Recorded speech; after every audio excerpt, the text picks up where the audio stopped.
APJ Abdul Kalam ஐயா அவர்களோட எனது பயணம் புத்தகத்தை படிச்சுட்ருக்கோம்.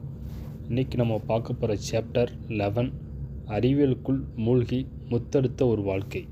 1998ஆம் ஆண்டில் பொக்ரானில் இந்தியா தனது இரண்டாவது அணு வெடிப்பு பரிசோதனையை நடத்திய பிறகு அதன் உருவாக்கத்தில் பங்காற்றியிருந்த எனக்கு பல்வேறு பட்டப்பெயர்கள் வழங்கப்பட்டன.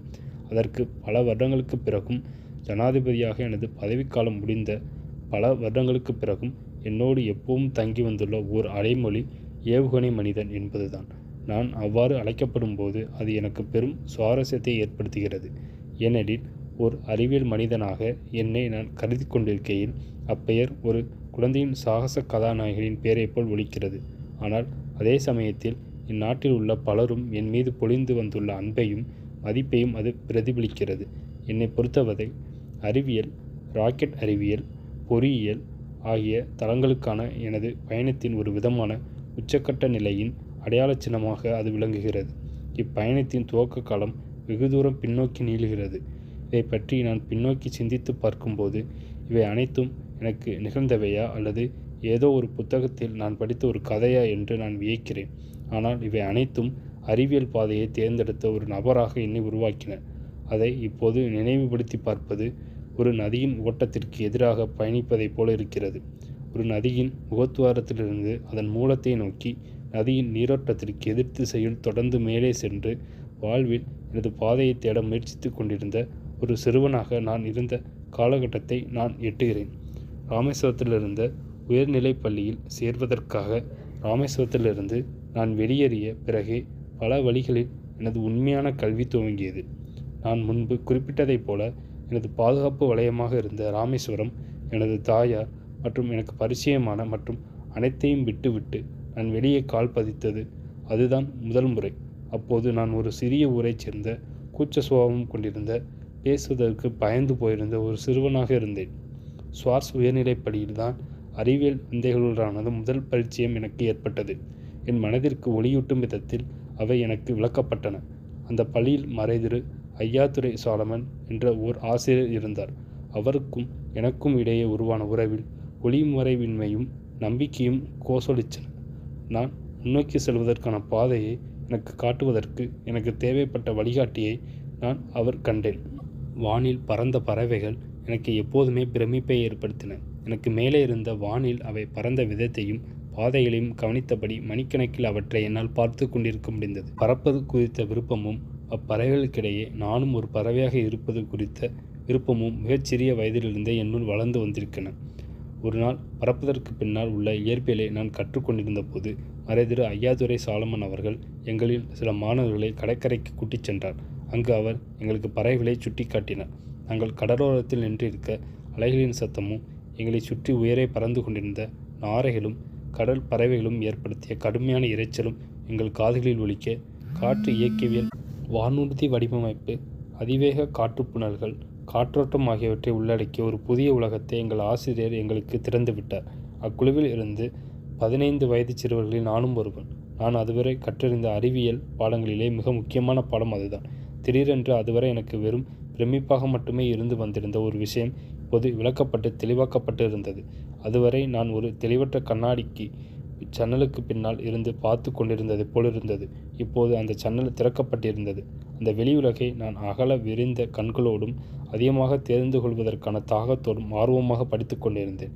நான் பள்ளிப்படிப்பை முடித்துவிட்டு திருச்சிராப்பள்ளியில் இருந்த புனித ஜோசப் கல்லூரிக்குள் நுழைந்தபோது அப்படிப்பட்ட கணங்கள் அதிக எண்ணிக்கையில் எனக்காக அங்கு காத்து கொண்டிருந்தன.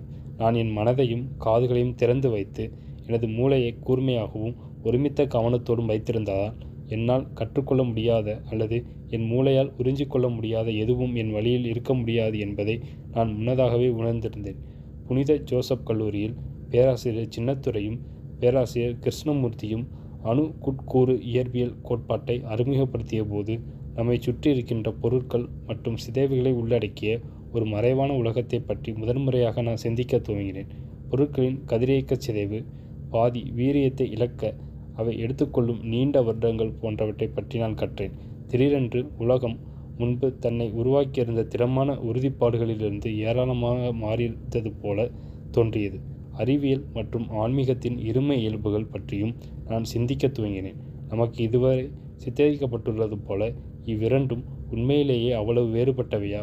அணு உட்கூறு நிலையில் துகள்களால் நிலையற்றிருக்கவும் பிரிந்து போகவும் முடியும் என்றால் மனித வாழ்விலிருந்து அதை எவ்வளவு தூரம் பிரித்து பார்க்க முடியும்? அனைத்து இயற்கை தோற்பாடுகளுக்கும் விடையளிக்க அறிவியல் விளைந்தபோது பிரபஞ்சத்தின் ஒட்டுமொத்த தட்டில் நமது இடத்தை புரிந்து கொள்ள ஆன்மீகம் நமக்கு உதவியது. அறிவியல் அதை கணிதம் மற்றும் சூத்திரங்களின் திறமான உறுதிப்பாட்டின் மூலமாக பார்த்தபோது ஆன்மீகமானது அனுபவங்கள் குறித்த தனது மனத்தையும் இதயத்தையும் திறந்ததன் மூலமாகவும் நமக்குள் வெகு ஆழத்தில் சென்றதன் மூலமாகவும் அதை சாதித்தது. எது எனது உலகமாக ஆகிக் கொண்டிருந்ததோ அதற்கும் என் தந்தை வாழ்ந்த உலகத்திற்கும் இடையே தொடர்புகள் ஒன்றுக்கொன்று அவ்வளவு வேறுபட்டவை அல்ல என்பது மெல்ல மெல்ல எனக்கு தெளிவடங்கிய துவங்கியது. வானூர்தி பொறியியல் படிப்பிற்காக நான் திருச்சிராப்பள்ளியில் இருந்து மெட்ராஸ் தொழில்நுட்ப நிறுவனத்திற்கு சென்றேன். அங்கு காட்சிக்காக வைக்கப்பட்டிருந்த 2 பழைய விமானங்களை நான் மிக அருகில் நேரில் பார்த்தபோது மனிதன் பறப்பது குறித்த பரவசமூட்டும் உலகை பற்றிய அனைத்தையும் தெரிந்து கொள்வதற்கான எனது விருப்பத்தை அது மீண்டும் என்னுள் குளிந்துவிட்டு எறியச் செய்தது. ஒரு விட்டில் பூச்சி எவ்வாறு ஒரு சுடரை நோக்கி ஈர்க்கப்படுகிறதோ அதே போல நானும் அந்த விமானங்களை நோக்கி ஈர்க்கப்பட்டேன். மனிதனால் உருவாக்கப்பட்ட பறக்கும் பொருட்கள் நிரம்பிய தளத்திற்குள் என்னை கூட்டிச் செல்லாத எந்த ஒரு தொழிலும் எனக்கு பொருத்தமாக இருக்காது என்று நான் உணர்ந்தேன்.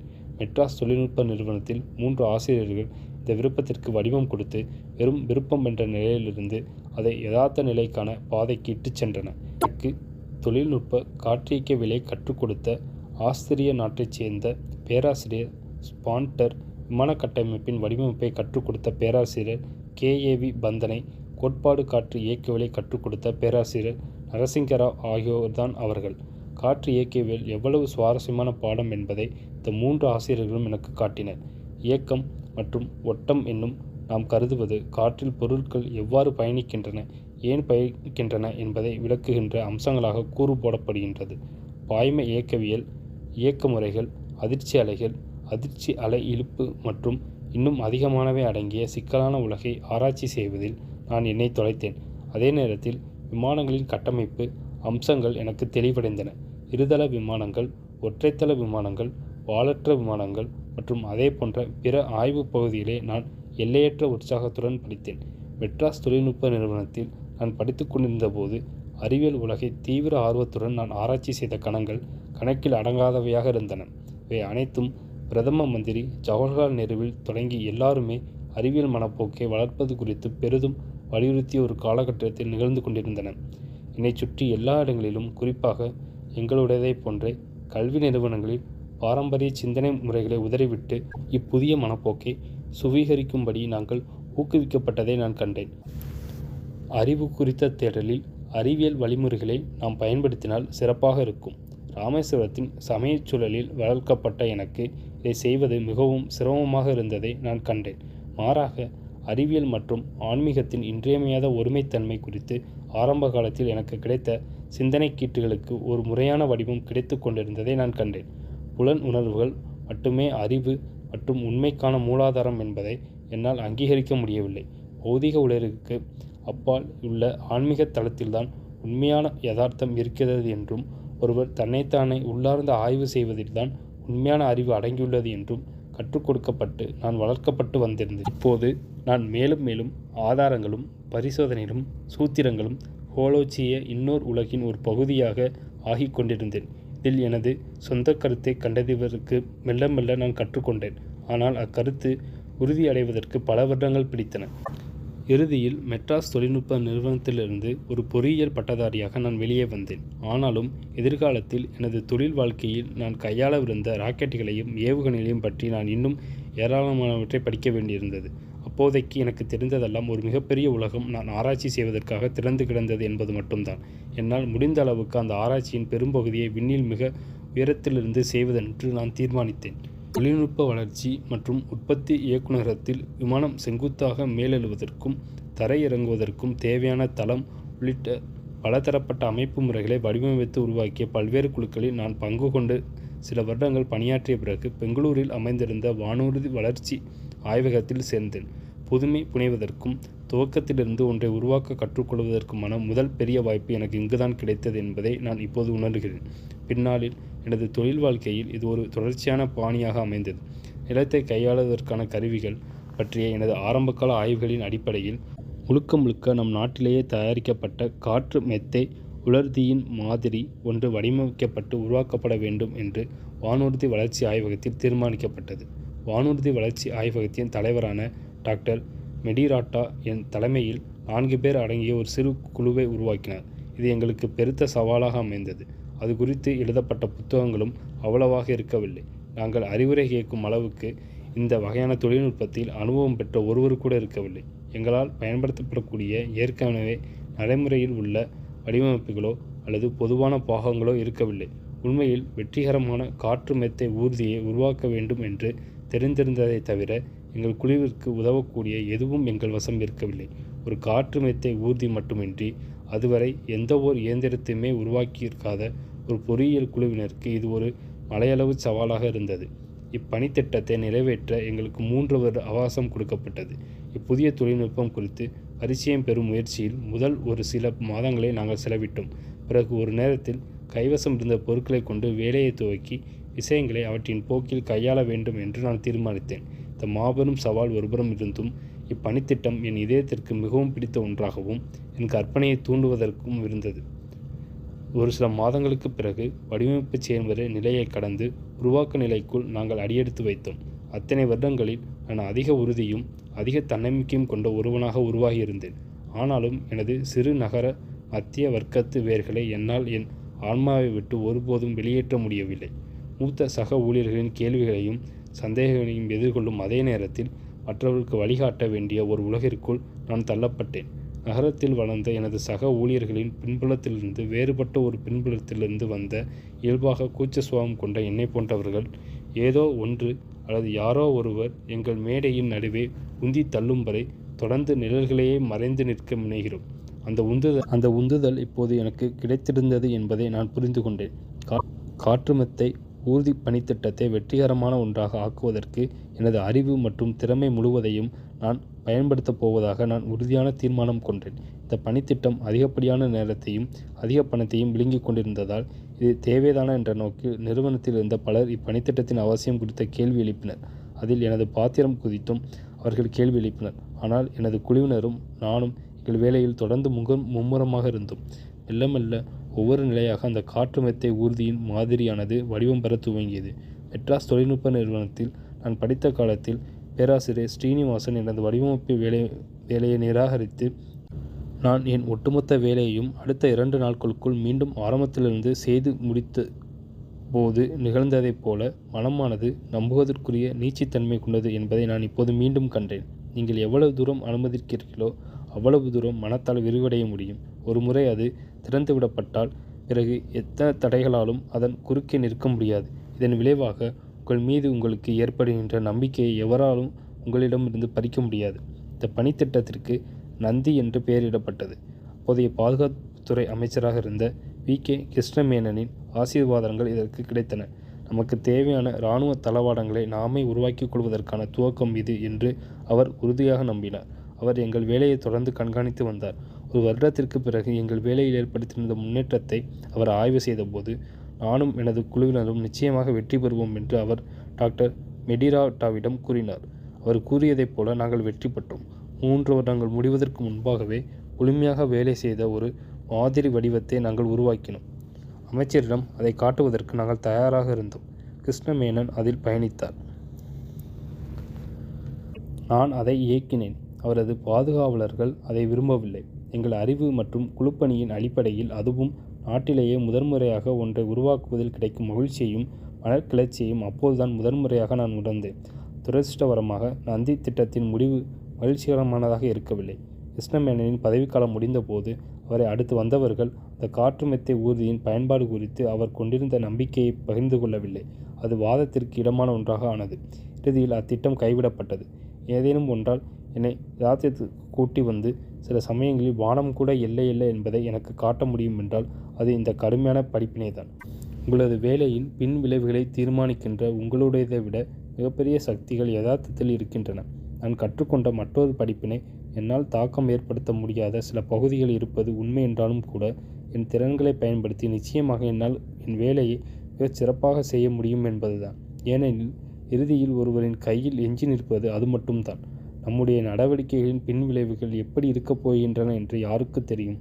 நந்தி திட்டம் எதற்காக உருவாக்கப்பட்டதோ அது அதற்கு பயன்படுத்தப்படாமல் கிடப்பில் போடப்பட்டது குறித்து எனக்கு ஏற்பட்ட ஏமாற்றத்திலிருந்து நான் மீள முயற்சித்து கொண்டிருந்த அதே நேரத்தில் பல தொடர் நிகழ்வுகள் டாடா அடிப்படை ஆராய்ச்சி நிலையத்தில் இருந்து பேராசிரியர் MGK மேனன் என்னை வந்து பார்த்து அது குறித்து என்னிடம் கேள்வி கேட்பதற்கு வழிவகுத்தது. இது இறுதியில் டாக்டர் விக்ரம் சாராபாயின் இந்திய தேசிய விண்வெளி ஆய்வுக்குழுவில் ஒரு ராக்கெட் பொறியாளராக நான் வேலையில் சேருவதில் போய் முடிந்தது. முதலில் இந்திய தேசிய விண்வெளி ஆய்வுக்குழுவிலும் பிறகு இந்திய விண்வெளி ஆராய்ச்சி நிறுவனத்திலும் நான் வேலைக்கு போன பிறகு ஆய்வு ராக்கெட்டுகளில் தொடங்கி ராக்கெட்டில் எடுத்துச் செல்லப்படும் செயற்கைக்கோள் மற்றும் பிற உபகரணங்கள் செயற்கைக்கோள் ஏவுகணைகள் வரை பல்வேறு வகையான ராக்கெட்டுகளையும் விண்வெளி ஏவுகணைகளையும் உருவாக்கும் பொறுப்பு என்னிடம் ஒப்படைக்கப்பட்டது. ஒரே சமயத்தில் பல்வேறு வளர்ச்சிப் பணிகள் நடைபெறும் விதத்தில் இந்திய விண்வெளி திட்டத்தை உருவாக்க வேண்டும் என்பது டாக்டர் சாராபாயின் முன்னோக்காக இருந்தது. அப்படிப்பட்ட எண்ணற்ற பணித்திட்டங்களில் நானும் பங்கு கொண்டு பணியாற்றுவதற்கான அரிய வாய்ப்பு எனக்கு கிடைத்தது. ஆனாலும் செயற்கைக்கோள் ஏவுகணைகளில் உருவாக்கம்தான் நான் எதிர்கொண்ட மிகச் சிக்கலான சவால் என்று நான் கருதினேன்.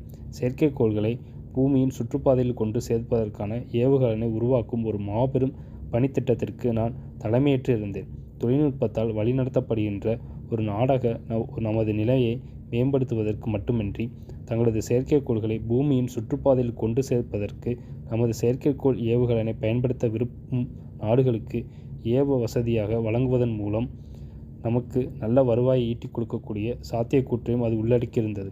செயற்கைக்கோள் ஏவுகணையின் உருவாக்கம் தொடர்பான எனது பயணத்தை அக்னி சிறகுகள் என்ற எனது புத்தகத்தில் நான் விரிவாக விவரித்துள்ளேன். பல காரணிகள் காரணமாக அப்பயணம் அசாதாரணமான முறையில் மிக கடினமான ஒன்றாக இருந்தது.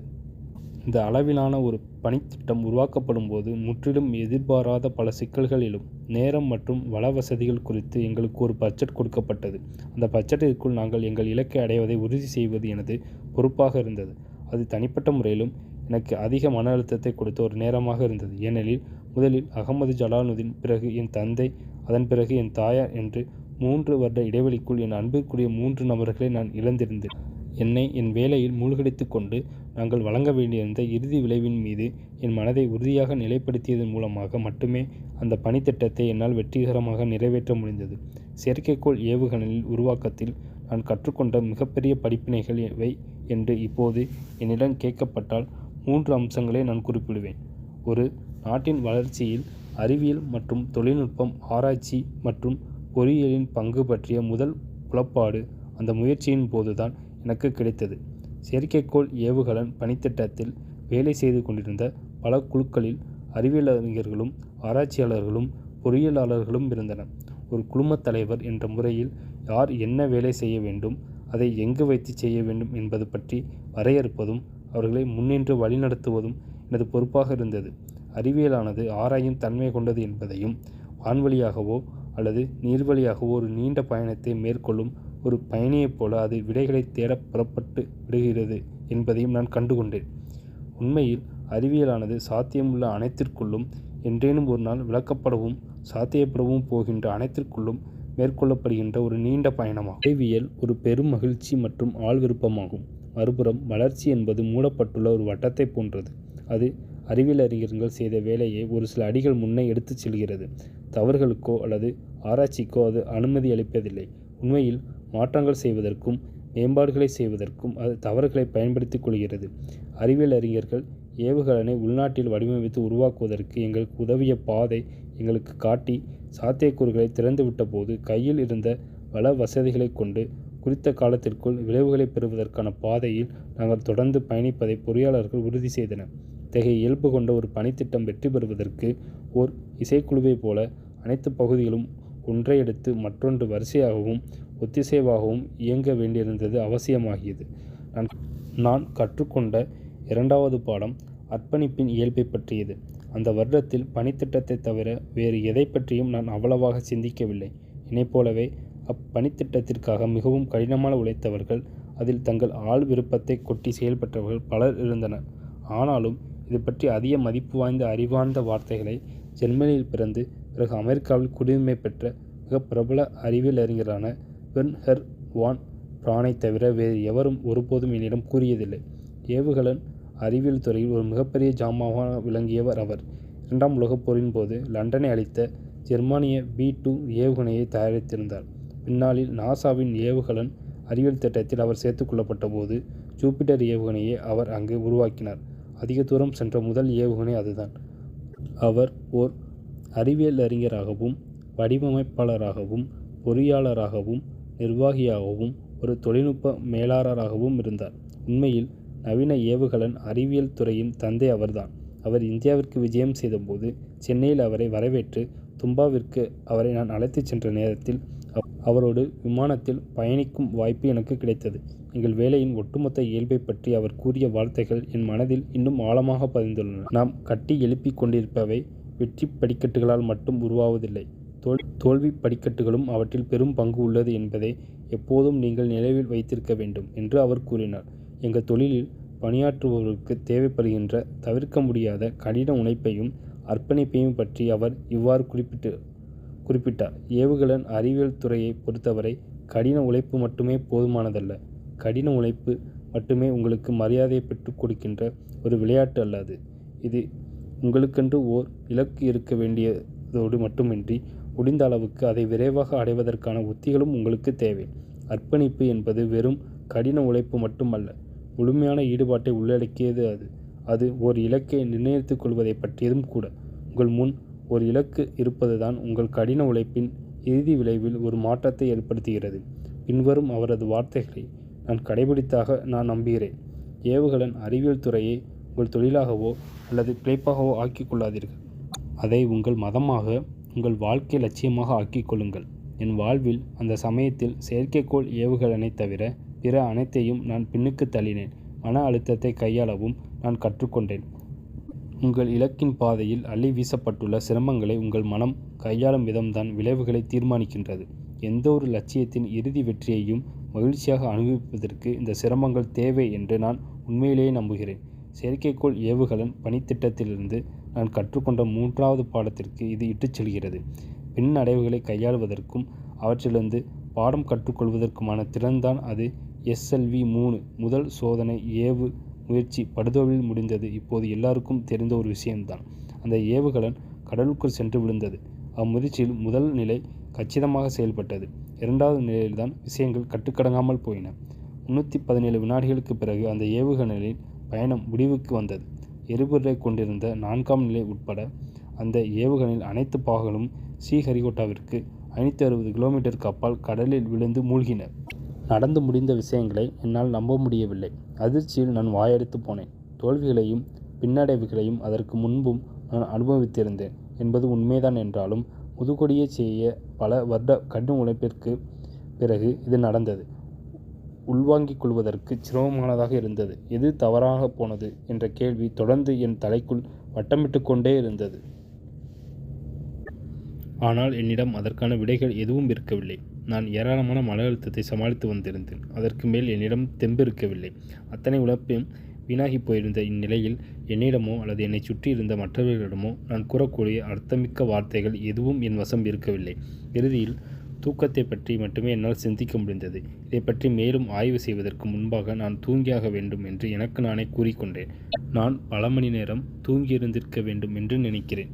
டாக்டர் பிரம் பிரகாஷ் என்னை வந்து எழுப்பியது எனக்கு நினைவிருக்கிறது. அப்போது அவர் எனது மேலதிகாரியாக இருந்தார். ஆனால் குறிப்பிட்ட அந்த நேரத்தில் அக்கறை கொண்ட வயதில் மூத்த மனிதராகவே அவர் என்னிடம் வந்தார். அவர் என்னை எழுப்பி சாப்பிடுவதற்கு என்னை தன்னுடன் உணவகத்திற்கு அழைத்துச் சென்றார். நாங்கள் இருவரும் சேர்ந்து உணவருந்தினோம். அந்த உணவு நேரம் முழுவதும் ஏவுதலை பற்றிய ஒரு வார்த்தை கூட கூறாததன் மூலம் அவர் எனக்கு ஆறுதல் அளித்தார். பணித்திட்டம் பற்றிய ஆய்வும் அப்பணித்திட்டத்தின் மறு துவக்கமும் பின்பொரு சமயத்தில் பார்த்து கொள்ளப்படும். அக்கணத்தில் நாங்கள் இருவரும் கடுமையாக களைத்து போயிருந்தோம். ஆனாலும் எங்கள் உழைப்பு வீணாகிவிடாது என்பதை நாங்கள் அறிந்திருந்தோம். வரும் நாட்களில் நாங்கள் ஏற வேண்டிய மலைகளும் வெற்றி கொள்ள வேண்டிய சிகரங்களும் ஏராளமானவை இருக்கும் என்பதையும் நாங்கள் அறிந்திருந்தோம். ஆனால் அக்கணத்தில் அவர் என்னை தனது சிறகுகளுக்கு கீழே பாதுகாப்பாக வைத்துக்கொண்டு ஒரு முக்கியமான போட்டியில் தோற்றுப்போயுள்ள குழந்தைகளுக்கு உணவளித்து அவனை ஓய்வெடுக்கச் செய்து அடுத்த நடவடிக்கை எதுவென்று அவனை சிந்திக்க அனுமதிக்கும் பெற்றோர்கள் எதை செய்வார்களோ அதைத்தான் அவர் செய்து கொண்டிருந்தார். SLV-3 பணித்திட்டத்திலிருந்து நான் கற்ற மிக முக்கியமான பாடம் இதுவாகத்தான் இருக்கும். மனிதத்தன்மையும் தாராள மனப்பான்மையும் புரிதலும் ஒருபோதும் உங்களை கைவிடாது என்பதுதான் அது. எப்படி பார்த்தாலும் இலக்குகள் வகுக்கப்படும் தொடர்புபடுத்தப்படுவதும் பாதையில் பயணம் மேற்கொள்ளப்படுவதும் தடைகள் நேருக்கு நேர் எதிர்கொள்ளப்படுவதும் தொடர்ந்து கொண்டுதான் இருக்கும். ஆனால் மனிதகுலத்தின் மதிப்பீடுகள் மட்டும்தான் உண்மையான உதவியையும் ஆதரவையும் கொண்டு வரும். நாம் ஏவுகணைகளை உருவாக்கினாலும் சரி, அல்லது ஒரு பள்ளியில் கற்றுக் கொடுத்தாலும் சரி, நாம் மிக உயர்ந்த பதவிகளை வைத்தாலும் சரி, அல்லது நமது இந்த குழப்பமான உலகில் குழந்தைகளை வளர்க்கின்ற பெற்றோர்களாக இருந்தாலும் சரி, இனி வரும் காலங்களில் இறுதியில் நம் அனைவருக்கும் தேவைப்படுவது கனிவோடும் மன்னிக்கும் மனப்பான்மையோடும் பரிவோடும் அன்போடும் இருப்பதற்கான திறனை கொண்டிருப்பதுதான். அறிவியல் உலகிற்குள்ளான எனது பயணம் இங்கிருந்து இன்னும் வெகு தூரம் செல்கிறது. நான் இந்திய விண்வெளி ஆராய்ச்சி நிறுவனத்திலிருந்து வெளியேறி பாதுகாப்பு ஆராய்ச்சி மற்றும் வளர்ச்சி நிறுவனத்தில் சேர்ந்தேன். அங்கு பிருத்திவி, திரிசூல், நாக், அக்னி போன்ற இந்தியாவின் முதல் சுதேசி ஏவுகணை அமைப்பு முறைகளை உருவாக்கிய குழுக்களின் ஒரு பகுதியாக நான் இருந்தேன். அவை எவ்வாறு உருவாக்கப்பட்டன, அவை எந்த பாதையில் எங்களை இட்டுச் சென்றன என்பது பற்றி நான் வேறொரு புத்தகத்தில் எழுதியுள்ளேன். அவற்றில் நான் பணியாற்றி கொண்டிருந்த போது அறிவியல் மற்றும் ராக்கெட் அறிவியலின் புதிய பகுதிகளை பற்றிய அறிவை நான் புரிந்து கொண்டதோடும் உக்கிரித்து கொண்டதோடு மட்டுமன்றி, புதுமைகள் புனையவும், குழுக்களை அதிக ஆற்றலுடன் முன்னெடுத்தவும், சிறப்பாக கருத்து பரிமாற்றங்களை மேற்கொள்ளவும், பின்னடைவுகளையும் வெற்றிகளையும் ஏற்றுக்கொள்வதும் நான் கற்றுக்கொண்டேன். நான் எதற்காக இக்கதையை கூற வேண்டும்? நான் கையாண்டுள்ள பல்வேறு வகையான விஷயங்களையும் பலதரப்பட்ட மக்களையும் கருத்தில் கொள்ளும்போது திகைப்பையும் குழப்பத்தையும் ஏற்படுத்தக்கூடிய வாழ்வின் கிட்டத்தட்ட ஒவ்வொரு அம்சத்தையும் நான் எதிர்கொண்டுள்ளேன் என்பதை நான் உணர்கிறேன். நான் அவற்றை சமாளித்து வெற்றி கொண்டேன். வாழ்வின் எதிர்பாராத மற்றும் விளக்கத்திற்கு அப்பாற்பட்ட விஷயங்களை புரிந்து கொள்வதற்கு இதைப்போன்ற சூழ்நிலைகளில் உள்ளவர்களுக்கு எனது மலரும் நினைவுகள் மூலமாக என்னால் உதவ முடிந்தால், எனது இந்த பயணம் எனக்காக மட்டுமின்றி எண்ணற்ற பிறருக்காகவும் வாழப்பட்டுள்ளதாக நான் நம்புகிறேன். நம் தாய் திருநாட்டில் உள்ள ஒரு கிணறு நான். கிணற்றிலிருந்து இறைக்கப்படும் நீரைப் போல என்னுள் இருக்கும் வற்றாத தெய்வீகத்தை இந்நாட்டு லட்சோப லட்சம் சிறுவரும் சிறுமியரும் என்னிலிருந்து இறைத்தெடுத்து இறைவனது புகழை எல்லா இடங்களையும் பரப்புவதை பார்த்து கொண்டிருக்கிறேன் நான் மௌனமாய்.